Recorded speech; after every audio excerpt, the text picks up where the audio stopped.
अस्सलाम वालेकुम नाजरीन, आप देख रहे हैं नया पाकिस्तान और मैं हूं शहजाद इकबाल। चीफ जस्टिस पाकिस्तान की सरबराही में 3 रुकनी बेंच के 14 मई को पंजाब में इलेक्शन करवाने के फैसले के बाद सियासी माहौल मजीद कशीदा हो गया है और वफाकी हुकूमत और चीफ जस्टिस पाकिस्तान के दरमियान मामलात उस नहज पर पहुंच गए हैं जिसकी मिसाल इससे पहले देखने को नहीं मिलती।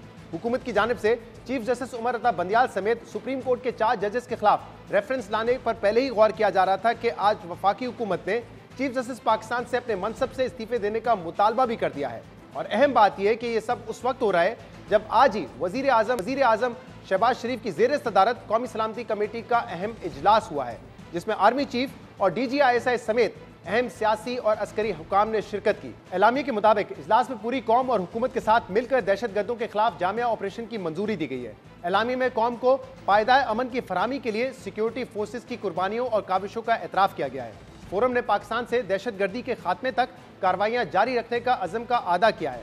नेशनल सिक्योरिटी कमेटी ने दहशतगर्दी की हालिया लहर TTP से नरम गोशा और अदम सोच विचार पर मबनी पॉलिसी का नतीजा करार दिया है। एलामे में यह भी कहा गया है कि TTP से नरम गोशा पर मबनी पॉलिसी अवामी तवक्कुआत और ख्वाहिशात के बिल्कुल मुनाफी है।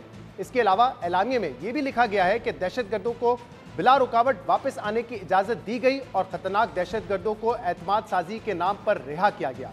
नेशनल सिक्योरिटी काउंसिल का यह एलामिया बहुत अहम है क्योंकि सुप्रीम कोर्ट के फैसले के मुताबिक पंजाब में इलेक्शन 14 मई को होने हैं और इसका सारा दारोमदार मुल्क की सियासी और अस्करी क़यादत पर है, क्योंकि वफाकी हुकूमत को 10 अप्रैल तक इलेक्शन कमीशन को इलेक्शन करवाने के लिए 21 अरब रुपए फराहम कर रहे हैं, जबकि दिफाई इदारों को इलेक्शन के लिए सिक्योरिटी की यकीन दहानी भी करवानी है।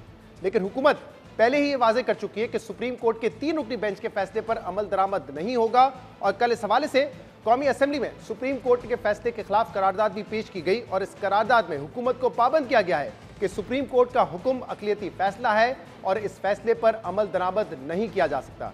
इलेक्शन के मामले पर हुकूमत और सुप्रीम कोर्ट के बाज़ जजेस में डेडलॉक एक तरफ, लेकिन पंजाब में 90 रोज के अंदर इलेक्शन के मामले पर आज जस्टिस अतर मिनुल्लाह का जो तफसीली नोट सामने आया है उसने एक बार फिर ये बहस छेड़ दी है कि सुप्रीम कोर्ट का कौन सा फैसला काबिल अमल और दुरुस्त है।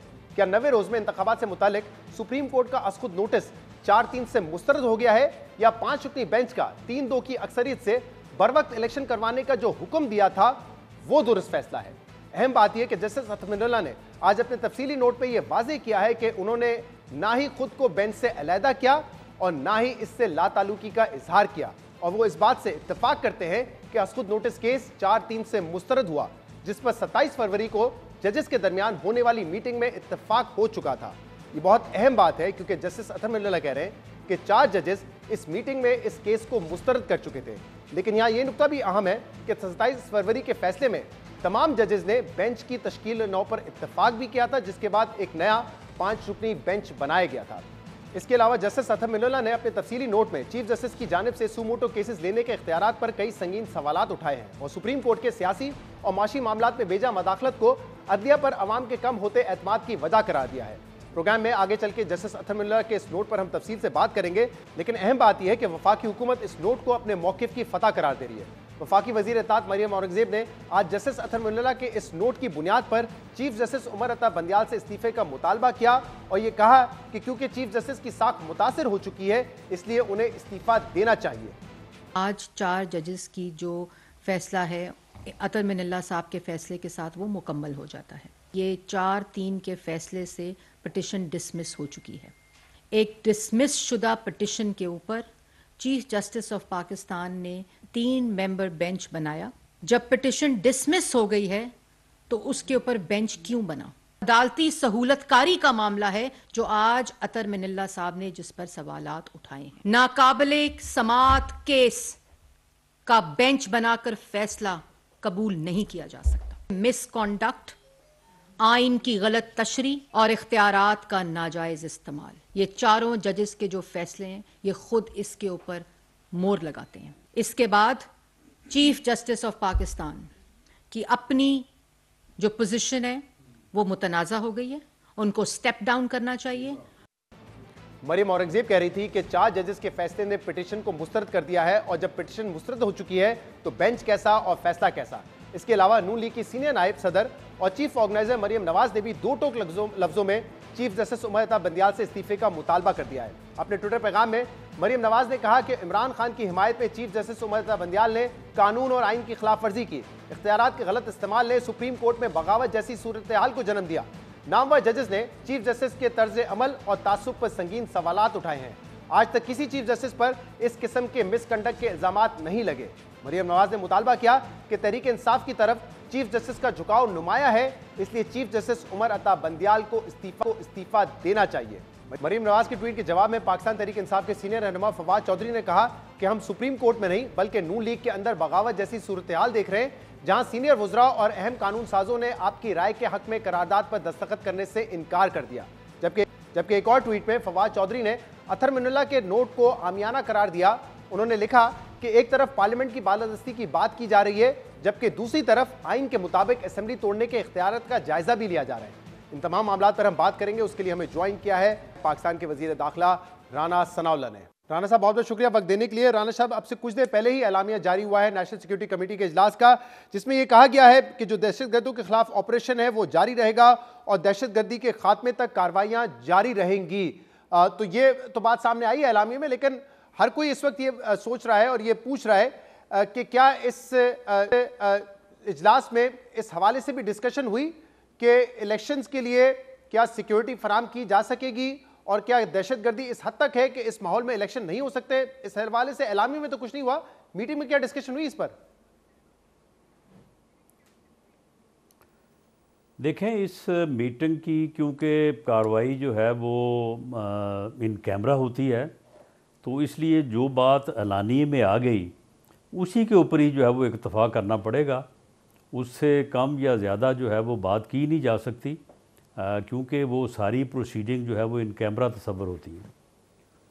तो जो एलामिया में लिखा है और जो फैसले हुए हैं, क्या उन फैसलों का असर इंतखाबात पे होगा?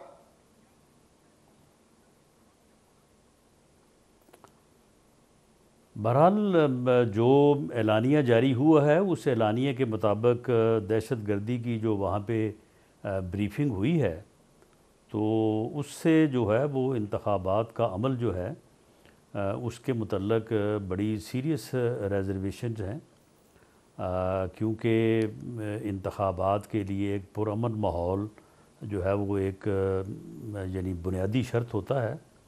तो ये सारी चीज़ें जो हैं वो क्योंकि इन कैमरा डिस्कस हुई हैं, इसलिए इस कमेटी का ये प्रोगेटिव है कि जो एलानिया जारी हुआ है तो उससे ज़्यादा बात जो कोई भी जो मेंबर है वो नहीं कर सकता। मतलब आप कह रहे हैं कि इलेक्शन के हवाले से बात हुई है, लेकिन क्योंकि वो इन कैमरा थी इसलिए आप यहाँ पे नहीं डिस्कस कर सकते वो?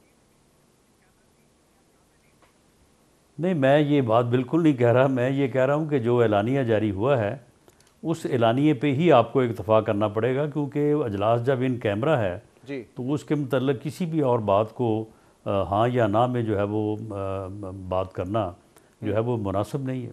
नहीं, तो आपने जैसे ये कहा कि ये तो ज़रूरी है कि अगर इंतखाबात हो रहे हों और इस हवाले से सीरियस रिजर्वेशन है कि क्या मुल्क में वो पुरअमन सूरत हाल है या नहीं है, तो आज जो ऑपरेशंस जारी रखने की बात की गई है, कुछ जो माजी की पॉलिसीज़ थी उस पर मैं सवाल करता हूँ, उस हवाले से भी बात की गई है कि शायद उस पॉलिसी का नतीजा वैसा नहीं निकला जैसा निकलना चाहिए था।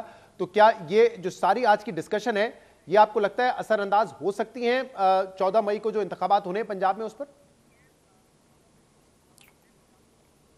मेरी ज़ाती राय में जो है वो सिक्योरिटी कमेटी के अजलास के अलावा मैं समझता हूँ कि और ये हमारा पहले से भी मौक़िफ़ है कि दहशतगर्दी के हालात उसमें जो बुनियादी वजह है कि 70% जो है आर्मी जो है वो इस वक्त इन कार्रवाइयों में जो है वो एक्टिवली कमिटेड है। तो ऐसी सूरत हाल जो है उसमें वो नंबर जो पंजाब के लिए जो है वो तलब किया गया है या जिसकी ज़रूरत है वो 2,97,000 है। अब इस नंबर में सिविल आर्म्ड फोर्सेस के दस्तयाब होने के बग़ैर ये पंजाब पुलिस की तो ये कैपेसिटी नहीं है, और जो इलेक्शन मशीनरी जो इस वक्त रिटर्निंग ऑफिसर और जो है वो डिस्ट्रिक्ट रिटर्निंग ऑफिसर मुकर्रर हुए हैं, तो मैं तो बड़ा इसके ऊपर वाज़ेह हूँ कि उनकी तो ये कैपेसिटी नहीं है कि वो इलेक्शन जो है वो पुरअमन जो है वो करवा सकें। ये तो मुल्क को किसी और तरफ जो है ये मामला जो है वो धकेल देगा। तो इसलिए ये सूरत हाल जो है ये इलेक्शन के हवाले से बाकी एतराज़ात और बाकी चीज़ों के अलावा ये भी एक बड़ी जो है वो अहम बात है कि इस वक्त जो केयर टेकर सेटअप पंजाब में है जी, उनका अपने वसाइल और अपने मुलाजमीन को साथ लेके क्या वो इस कैपेसिटी में है कि वो इलेक्शन जो है वो पुरअमन वैसे तो राणा साहब ये अपने आप में एक तशवीश की बात है। चीफ इलेक्शन कमिश्नर के लिए जी, ये बड़े सोचने की और इसके ऊपर बड़ी एहतियात से एक वाइज डिसीजन करने का मामला है ये। वैसे तो अपने आप में एक तशवीश की क्योंकि बात ये है कि चीफ इलेक्शन कमिश्नर की जिम्मेदारी है पुलिस फोर्स आप कि कह रहे हैं इलेक्शन फ्री हो, फेयर हो। जी, मैं कह रहा हूँ तशवीश की बात तो ये है कि आप कह रहे हैं कि पुलिस की इतनी कैपेसिटी नहीं है कि वो इलेक्शन करवा सके अमन के साथ, तो ये अपने आप में एक तशवीश की बात है। लेकिन देखिए 10 अप्रैल को अब आपने एक तो 21 अरब रुपए भी फराम करने हैं सुप्रीम कोर्ट के अहकाम के मुताबिक इलेक्शन कमीशन ऑफ पाकिस्तान को, और दिफाई इदारों को यकीन दहानी करवानी है कि वो सिक्योरिटी फराम करेंगे इलेक्शन को। तो आज कम से कम ये तो बात हुई होगी ना कि सुप्रीम कोर्ट के अहकाम के मुताबिक क्या हम सिक्योरिटी फराम करेंगे, क्या इस पे मौक़िफ़ है दिफाई इदारे का? नहीं, इसमें सुप्रीम कोर्ट का कोई हुक्म है ही नहीं, सुप्रीम कोर्ट का फैसला ही नहीं है, तो फिर उसको किस फैसले की हम जो है वो तईद करें या उसकी जो है वो हम पैरवी करें। फैसला तो है ही नहीं। सुप्रीम कोर्ट का फैसला अगर कोई शक शुबा था भी तो वो आज अतर में नल्ला साहब ने जो फैसला अपना तफसीली फ़ैसला दिया है तो उसमें सारी बात वाज़ेह हो गई है। ये नोटिस जिसके ऊपर चीफ जस्टिस साहब ने बेंच बनाया ये तो खारिज हो चुका है 4-3 की जो है वो अक्सरियत से, तो अब तो फैसले का तो वजूद ही कोई नहीं है। जो फैसला 3 रुकनी बेंच ने दिया वो अक़लीती फ़ैसला है, अक़लीती फ़ैसले के ऊपर अमल नहीं हो सकता। तो राणा साहब यही राय दिफाई इदारों की भी है कि फैसला पे अमल हो नहीं सकता क्योंकि 4-3 का फैसला है? नहीं, दिफाई इदारों की इस बारे में राय जो है वो उनको राय देने का मैं नहीं समझता कि कोई मौका है।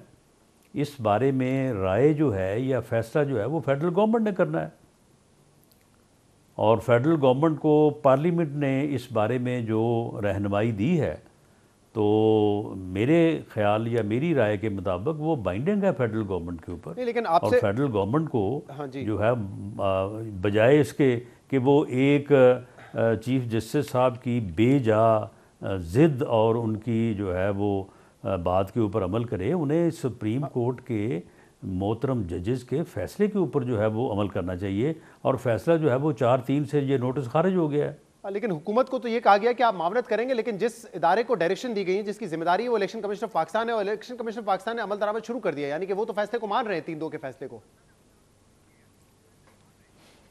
मेरा ख्याल है कि आज अतर मिनल्ला साहब के फैसले के बाद चीफ इलेक्शन कमिश्नर को और इलेक्शन कमीशन को भी जो है वो अपने फैसले पे नज़रसानी करनी चाहिए, वरना वो तौहीने अदालत के मुर्तकब हो जाएंगे, क्योंकि फ़ैसला तो 4-3 का है। अब 4 जजेस का फ़ैसला फील्ड में है, उन्होंने कोई राय का इजहार नहीं किया, उन्होंने कोई ख़त नहीं लिखा, उन्होंने बाकायदा जो है वो फ़ैसला लिखा है, और उनके फ़ैसले जो हैं वो इस वक्त फील्ड होल्ड कर रहे हैं। और साथ उन्होंने जो उन फैसलों में जो लिखा है कि चीफ जस्टिस साहब ने 7 रुकनी बेंच में बैठ के ये फ़ैसला हुआ कि ये नोटिस खारिज किया जाएगा, और बाद में फिर चीफ जस्टिस ने मैनेज करके 2 जजों को बीच में से निकाल के 5 रुकनी बेंच बना के वो 3-2 से मैनेज किया। ये तो इतना सीरियस इल्ज़ाम है कि इसके ऊपर मैं समझता हूँ कि चीफ जस्टिस साहब को वजाहत भी करनी चाहिए, और इसके ऊपर उन्हें अपने इस मनसब के तकद्दस को पेश नज़र रखते हुए उन्हें स्टेप डाउन करना चाहिए। जी, आज आपकी पार्टी ने जो है इसका मुतालबा किया, लेकिन देखें 3 जजेस ये कह रहे हैं कि 14 तारीख को इंतखाबात होने हैं, 14 मई को।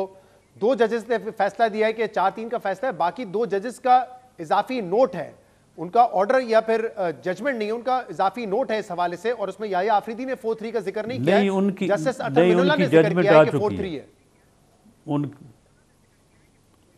नहीं, उनकी जजमेंट में बिल्कुल ये जिक्र है, उन्होंने नोटिस को खारिज किया है और अतम नल्ला के फैसले ने आज जो कोई आप बात कर रहे हैं कि थोड़ा इसका जिक्र नहीं है, उन्होंने उसको भी जो है अब अतम नल्ला जो है, अतहर मिनल्ला साहब ने तो किया है, लेकिन मैं कह रहा हूं ये तो इजाफी नोट है ना, वो उतने ही बड़े जज हैं जितने बड़े चीफ जस्टिस साहब हैं या एजाजुल हसन साहब हैं या मुनीबुर रहमान साहब हैं, उतने ही अहम जज हैं ये भी चार। कोई मैं तो नहीं कह रहा या आप नहीं कह रहे, यानी ये इस तरह से कभी हो सकता है कि चार जजेस जो है वो उनका एक व्यू हो और तीन का एक व्यू और आप कहेंगे जी जो तीन का व्यू है वो फैसला है। अब बहरहाल इस पे बेहतर सोल्यूशन तो ये हो कि आप अपनी इस पे राय दें और तीन जजेस एक बात कर रहे हो, फुल कोर्ट बनता तो शायद ज्यादा आसानी से समझ आ जाता कि ये फैसला 4-3 का है या 3-2 का है। लेकिन ये बताइएगा कि आप अब ये डिमांड कर रहे हैं, यही तो सारी दुनिया ने कहा है जी, आप ये मुतालबा कर रहे हैं, सारी दुनिया ने ये पुकारा है, बार्ज ने ये पुकारा है, हर साहिब राय आदमी ने ये कहा है कि जनाब फुल कोर्ट बना दें। लेकिन इसके बावजूद जो है वो चीफ जस्टिस साहब ने जिस यानी तर्ज अमल का मुजाहरा किया, ये तो इंतहाई अफसोसनाक, हाँ, लेकिन राना साहब इंतहाई दुख की बात है। पूरी दुनिया फिर ये भी कह रही है, उनसे कोई ये उम्मीद नहीं की जा सकती थी। हुकूमत को ये इख्तियार नहीं है कि वो सुप्रीम कोर्ट के फैसले को मुस्तरद कर दे, ना ही पार्लियामेंट को ये इख्तियार है कि वो करारदाद पास करके ये कहे कि इस पर अमल दरामद नहीं होगा। ये भी पूरी दुनिया कह रही है। लेकिन मैं आपसे एक सवाल ये करना चाह रहा हूँ, ये बिल्कुल सही कह रही है, सारी दुनिया भी ये सही कह रही है और सब ये सही कह रहे हैं और पार्लियामेंट ने जो है वो ना सुप्रीम कोर्ट के फैसले को मुस्तरद किया है ना हुकूमत ने मुस्तरद किया है। हमने सुप्रीम कोर्ट के अक्सरीती फैसले को तस्लीम किया है, हम अक्सरीती फैसले को तस्लीम कर रहे हैं, हम मुस्तरद नहीं कर रहे। अब राना साहब ये मुझे बताइए कि आप लोग पहले कह रहे थे कि रेफरेंस लेकर आएंगे, आपने बार बार कहा है कि गौर किया जा रहा है इस पर कि 4 जजेस including chief justice of Pakistan उनके खिलाफ रेफरेंस आएगा, लेकिन आज आप ये मुतालबा कर रहे हैं कि वो खुद से स्टेप डाउन कर जाए। देखें, वो उन्हें स्टेप डाउन जो है वो करना चाहिए। मुज़हर अली अकबर नकवी साहब को भी जो है वो रिज़ाइन करना चाहिए, क्योंकि देखें एक जज का, सुप्रीम कोर्ट के जज का चीफ जस्टिस पे ये इल्ज़ाम देना कि जी कल जो समाअत का फ़ैसला हुआ है वो फ़ैसला इन्होंने मुझसे पूछे बगैर, कंसल्ट किए बगैर दे दिया है, लिहाजा मैं बेंच से अलहदा होता हूँ, जमाल मंदोखेल। उसके बाद एक जज का ये कहना कि ये फ़ैसला हो गया था 7 जजेस की मीटिंग में कि ये नोटिस खारिज होगा और बाद में चीफ जस्टिस ने जो है वो अदरवाइज़ मैनेज करके 2 जजेस को निकाल दिया और 5 का बेंच बना के इस बात को मैनेज किया कि ये नोटिस जो है इसको एक्सेप्ट किया जाए। ये इतनी बड़ी एलिगेशन है कि इसके बाद मैं समझता हूँ कि उन्हें इस ओहदे पे बैठने का कोई हक हासिल नहीं है। अच्छा राना साहब, क्योंकि आप बार बार अतहर मिनल्ला साहब के इस इजाफी नोट का हवाला दे रहे हैं कि ये एक ऑर्डर है, आज आप लोगों ने प्रेस कॉन्फ्रेंस भी इस पे की, तो ये अगर आपने पूरा पढ़ा है गौर से फैसला या एटलीस्ट किसी ने आपको इन्फॉर्म किया है कि इसमें साथ में ये भी लिखा हुआ है कि लाहौर हाई कोर्ट का 1 बेंच का फैसला इस वक्त बरकरार है, जो कि ये कहता है कि 90 दिन के अंदर इलेक्शन होने हैं, जो कि ये कहता है कि इलेक्शन कमिश्नर ऑफ पाकिस्तान ने तारीख देनी है, आपके गवर्नर के साथ मुशावरत में ही देनी है। उन्होंने ये भी लिखा है अतहर मिनल्ला साहब, जिनको आप बार बार कोट कर रहे हैं, कि ये फैसला आप पर, इंतजामिया पर बाइंडिंग है। तो फिर अगर आप सुप्रीम कोर्ट के फैसले को नहीं मानते, लाहौर हाई कोर्ट का फैसला जस्टिस अतहर मिनल्ला के मुताबिक इन प्लेस है, जिस पर अमल दरामद होना चाहिए, लेकिन उस पर भी आप अमल दरामद नहीं कर रहे। नहीं चले, उसके ऊपर ये सुप्रीम कोर्ट का फैसला जो है इसकी प्रेसिडेंस है, उस फैसले के ख़िलाफ़ जो हमारी अपील है वो पेंडिंग है। उस अपील का जो है वो फैसला हो जाए तो उसके बाद अगर वो फैसला बरकरार रहता है, राना साहब, जस्टिस अतहर मिनल्ला साहब ने ये लिखा है कि बेशक उसकी डिवीजन बेंच के खिलाफ अपील है, लेकिन अब तक कोई फैसला नहीं आया है सिंगल बेंच के फैसले के खिलाफ, तो लिहाजा वो सिंगल बेंच का फैसला इन प्लेस है, उस पर अमल दरामद होना चाहिए। लेकिन आप लोगों की तो पहले दिन से वो भी नियत नहीं थी उस पर अमल दरामद करने की। जी हमने डीबी में उसको चैलेंज किया था, लेकिन वो फिर हमारी पिटीशन इसलिए जो है वो सुनी नहीं जा सकी क्योंकि उसके ऊपर फिर सुप्रीम कोर्ट ने जो है वो कॉग्निजेंस ले ली। लेकिन अब सुप्रीम कोर्ट ने जो है वो उस नोटिस को ही खारिज कर दिया है। जी, जस्टिस नहीं उसको खारिज नहीं किया। जस्टिस अतहर मिनल्ला के नोट के मुताबिक वो सिंगल बेंच का फैसला अभी तक है, उस पर अमल दरामद शुरू होना चाहिए। आप इंतजार नहीं कर सकते कि अपील में क्या फैसला आएगा? तो चले वो फिर ये सुप्रीम कोर्ट का फैसला जो है ये विड्रॉ कर लिया जाए और हाई कोर्ट के सिंगल बेंच जो है वो अपने फैसले पे अमल दरामद करने के लिए हुकूमत को तलब सब, क्योंकि देखिए इसमें बात यह है, चाहे लाहौर हाई कोर्ट का फैसला हो, चाहे सुप्रीम कोर्ट का हो, चाहे इनका फैसला ना भी हो, तब भी इलेक्शन 90 दिन के अंदर होने हैं। और आपकी हुकूमत की नीयत तो साफ वाज़ेह कि आप नहीं करवाना चाहते, बल्कि आप खुद कह रहे हैं कि इलेक्शन साथ ही होने चाहिए। नहीं, 90 दिन के अंदर कैसे इलेक्शन होंगे? नहीं शहजाद, मुझे ये बताएं कि ये क्या मजाक है ये कि आप लोग 90 दिन में कैसे इलेक्शन होते? 90 दिन तो गुजर गए हैं। हाँ, 90 दिन इसलिए 90 दिन में तो इलेक्शन हो ही नहीं रहे। जी, मैं बताता हूं क्यों गुजर रहे हैं 90 दिन इसलिए गुजर रहे हैं क्योंकि चलो जैसे भी गुजरे गुजर गए हैं। नहीं राज, तो फिर इलेक्शन ही नहीं करवाएं, फिर आप 10 साल ले जाए, फिर खींच लें इस तरह, तो आप इलेक्शन ही ना करवाएं, फिर आप कहें कि यार 90 दिन गुजर गए तो 10 साल भी निकाल लेते हैं। नहीं, अब 90 दिन में इलेक्शन ही हो सकते नहीं। चले आप मुझे बताएं जी, अगर आपके पास या हाई कोर्ट के पास या किसी भी अदालत के पास अगर कोई मंत्र है कि वो पढ़ें और ये दुनिया जो है ये तकरीबन जो है वो कोई 70-80 दिन पीछे चली जाए, तो फिर ही 90 दिन में हो सकते हैं। आप तो बाकायदा ये बता रहे हैं ना कि एक स्ट्रेटजी के तहत पंजाब गवर्नर ने ना इंटरेस्ट शो किया, ना इलेक्शन कमीशन ने प्रेसिडेंट से मुशावरत की, 90 दिन आपने गुजार दिए। आप कह रहे हैं 90 दिन में हो नहीं सकते। 90 दिन में नहीं होंगे तो ऑब्वियसली एट अर्लीस्ट ही होंगे ना। 90 नहीं, सुन लेना, 90 दिन में इलेक्शन नहीं हो सकते। ये पत्थर पे लकीर है, ये हकीकत है कि 90 दिन में इलेक्शन हो। आप 90 दिन की जान छोड़ें। आप बहुत बहुत शुक्रिया, बहुत शुक्रिया। राना सनाउल्लाह साहब हमारे साथ मौजूद थे और कह रहे थे कि 90 दिन तो अब हो ही नहीं सकते क्योंकि मुमकिन तौर पर ताखीर हुई। इलेक्शन कमिश्नर ऑफ पाकिस्तान ने पहले मुशावरत नहीं की सदर पाकिस्तान के साथ, गवर्नर डेट नहीं देना चाह रहे थे और टाइम गुजरता गया, मामला लाहौर हाई कोर्ट में गया। जब तक मामला सुप्रीम कोर्ट में गया तो 90 दिन के अंदर जो इलेक्शन शेड्यूल है वो मुकम्मल हो ही नहीं सकता था, इसलिए 90 दिन तो गुजर गए हैं। लेकिन सुप्रीम कोर्ट के मुताबिक 14 तारीख को इलेक्शन होने हैं पंजाब में, लेकिन हुकूमत कहती है कि अब तो वाजे हो चुका है जस्टिस अतर मिनल्ला के इस नोट के बाद कि ये 4-3 का फैसला है, लिहाजा फैसला जो माइनॉरिटी में था उसको कैसे माना जाए। एक ब्रेक लेंगे, इस पर मजीद बात करेंगे। हमारे साथ रहिए।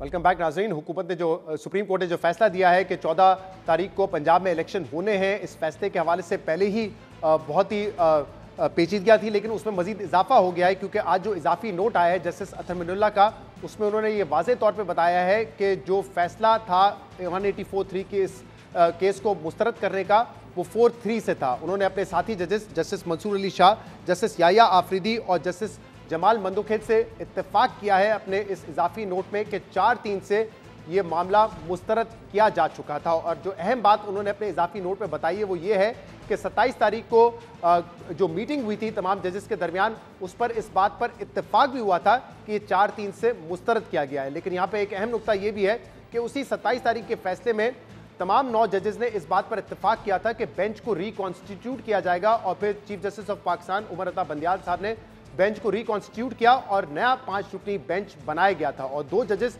जिन्होंने पहले ही अपनी ये राय दी थी कि 184(3) का ये केस नहीं बनता है क्योंकि लाहौर हाई कोर्ट में ये मामला है, पेशावर हाई कोर्ट में ये मामला है, उसमें जस्टिस मंदुखेल भी थे और जस्टिस मंसूर अली शाह थे जो कि बाद में उस 5 रुकनी बेंच का हिस्सा भी थे।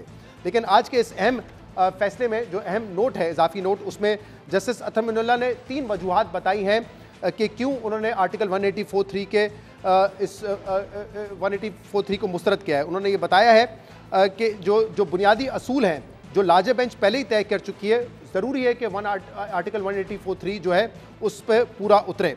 दूसरी वजह उन्होंने ये बताई है कि अदालत को अपनी गैर जानिबदारी के लिए सियासी जमातों के मफादात के मामलात पर बहुत एहतियात करनी चाहिए। और अस्कुर नोटिस को खारिज करने की तीसरी वजह उन्होंने ये बताई है कि जिस सियासी स्टेक होल्डर ने अदालत से रुजू किया उसकी नीयत और किरदार को भी देखना पड़ेगा। इसके अलावा इस तफसीली नोट में उन्होंने ये भी कहा है कि सियासतदान मुनासिब फोरम्स के बजाय अदालत में तनाज़ात लाते हैं जिसकी वजह से या वो हारते हैं या जीतते हैं, लेकिन अदालत हर सूरत हार जाती है। और बहुत कम अरसे में 3 मरतबा अदालत को सियासी मामलात में घसीटा गया है, जिनमें जो अदम एतमाद का मामला था जिसमें कासिम सूरी साहब की रूलिंग को कलअदम करा दिया गया था, पहले वो मामला अदालत में लाया गया। फिर आइन की जो आर्टिकल 63A तशरीह का मामला है प्रेसिडेंट की एडवाइस पे, उसको भी अदालत में लाया गया। और अब इंतखाबात वक्त पे कराने के हवाले से जो मामला है वो भी अदालत में लाया गया। और बड़ी तफसील से जस्टिस अतर मिनल्ला साहब ने अपने इस इजाफी नोट में बताया कि 184(3) का इस्तेमाल सुप्रीम कोर्ट माजी में भी कैसे कैसे गलत तरीके से करती रही है। जहाँ पे ये मामला फंडामेंटल राइट्स के लिए और पब्लिक इंपॉर्टेंस के मैटर केसेस में होना चाहिए था, वहाँ पे इसको सियासी केसेस में इस्तेमाल किया गया, जिसकी वजह से नवाज शरीफ डिस्क्वालीफाई हुए, जिसकी वजह से परवेज़ मुशर्रफ को डॉक्ट्राइन ऑफ नेसेसिटी के ज़रिए हुकूमत बनाने की इजाज़त दी गई। और इसके अलावा ये भी बताया गया है कि कैसे ज़ियाउल हक को भी नज़रिया ज़रूरत के तहत एक डेकेड तक हुकूमत जो है चलाने की इजाज़त मिली। तो ये सारी तफसील बताई गई है और माशी मामलात में भी किस किस तरीके से इस 184 के सुमोटो को इस्तेमाल किया गया जिसकी वजह से बिगाड़ पैदा हुआ है। तो इस पर हम मजीद बात भी करेंगे, आज की इस फैसले की अहमियत क्या है। सीनियर कानूनदान हामिद खान साहब इस वक्त हमारे साथ मौजूद हैं। हामिद खान साहब, बहुत बहुत शुक्रिया वक्त देने के लिए। हामिद खान साहब, सबसे पहले तो ये बताइएगा कि ये मामला सेटल होकर नहीं दे रहा है कि ये 3-2 का फैसला था 5 मेंबर बेंच का, या ये 4-3 से मुस्तरद हुआ है जैसे कि जस्टिस अतर मिनुल्लाह साहब ने आज अपने इस इजाफी नोट में लिखा है? देखिए, ये मैं समझता हूँ दुरुस्त नहीं है, क्योंकि बेंच खुद इन्होंने कहा है कि बाद में ये आपस में डिसाइड ये हुआ था कि चीफ जस्टिस नया बेंच बनाएंगे। जब उन्होंने नया बेंच बनाया तो 5 जजेस का बेंच बनाया था और उन 5 जजेस ने सारा केस सुना और केस सुनने के बाद फैसला किया। जब 5 जज थे तो फिर फैसला 3-2 तो हो सकता है, 4-3 नहीं हो सकता। वो तो अगर 7 जजेस का बेंच फाइनली सुनता और फैसला करता तो उसमें ये रेशियो 4-3 की हो सकती थी। लिहाजा मुझे उनकी बात में, उनकी इस मंतक में जो है वो जो है कॉन्फ्लिक्ट नजर आया कि एक तरफ ये मानते हैं कि आखिरकार फैसला ये था कि चीफ जस्टिस नया बेंच बनाएंगे और वो केस सुनेगा, और दूसरी तरफ कहते हैं कि 4-3 तो हो ही नहीं सकता जब 5 का बेंच सुन रहा था।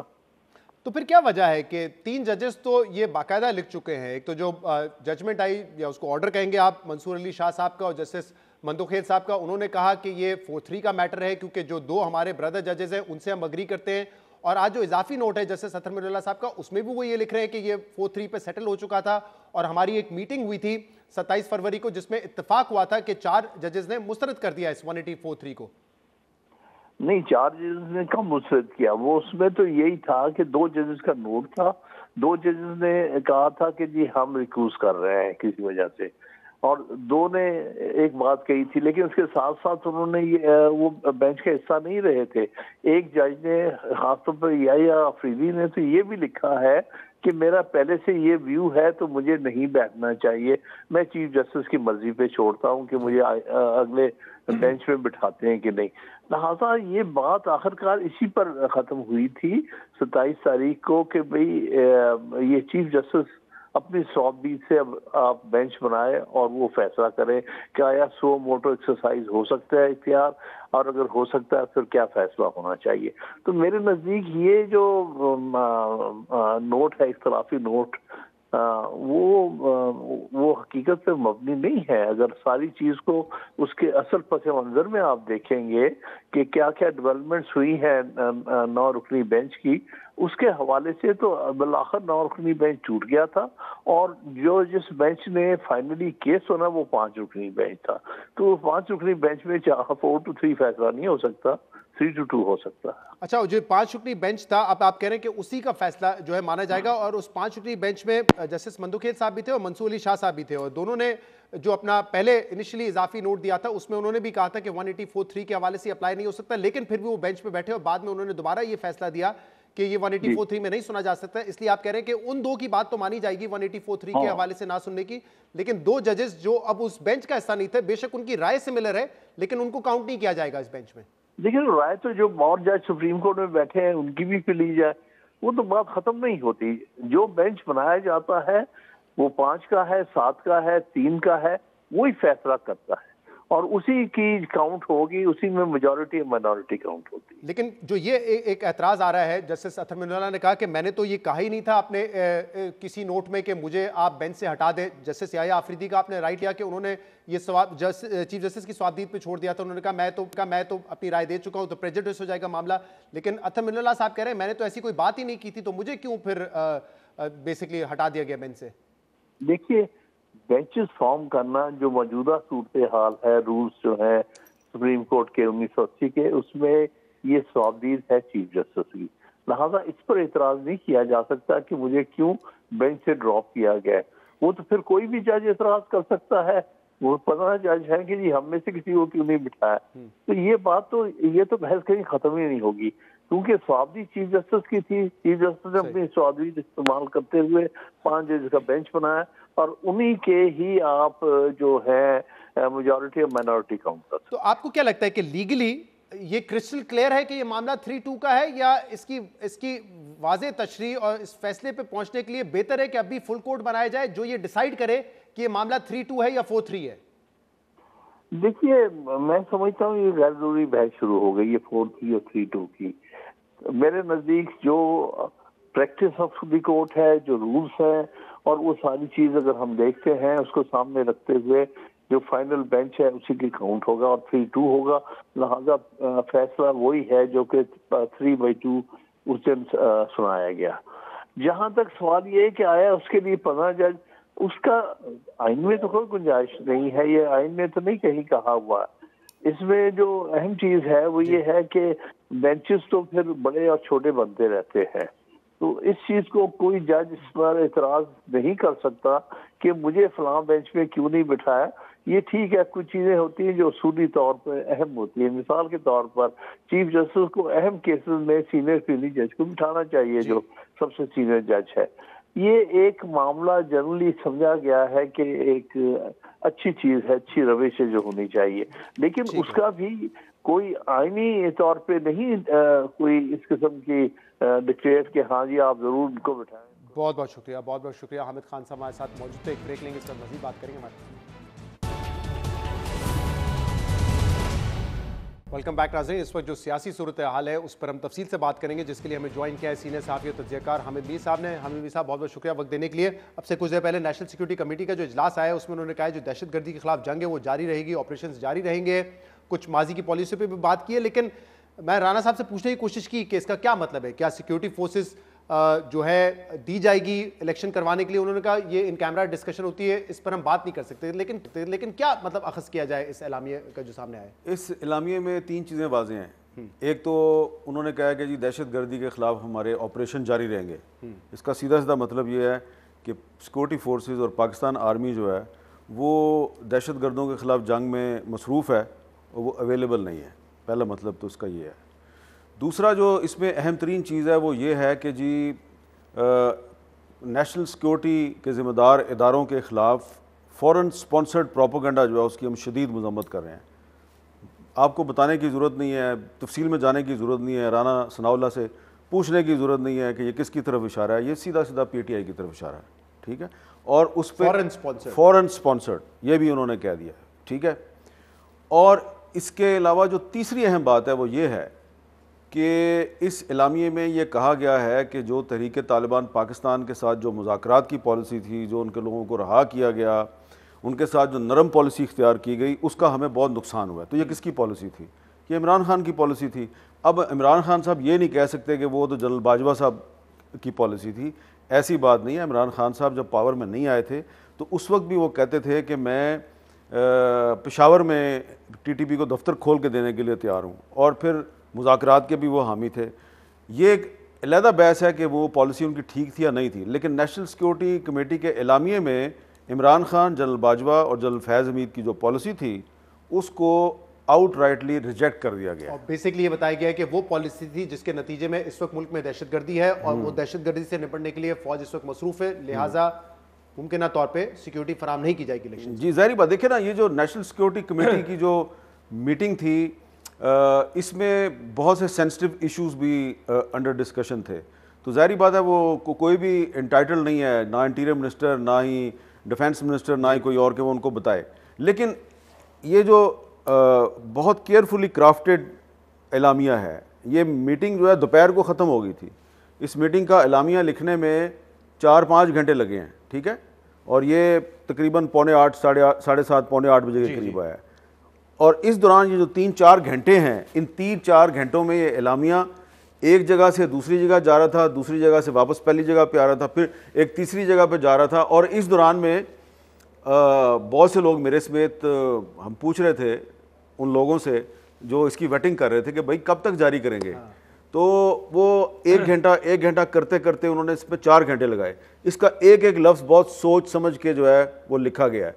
तो इसको सबको पाकिस्तानियों को, सहाफ़ियों को, सियासतदानों को गौर से पढ़ना चाहिए।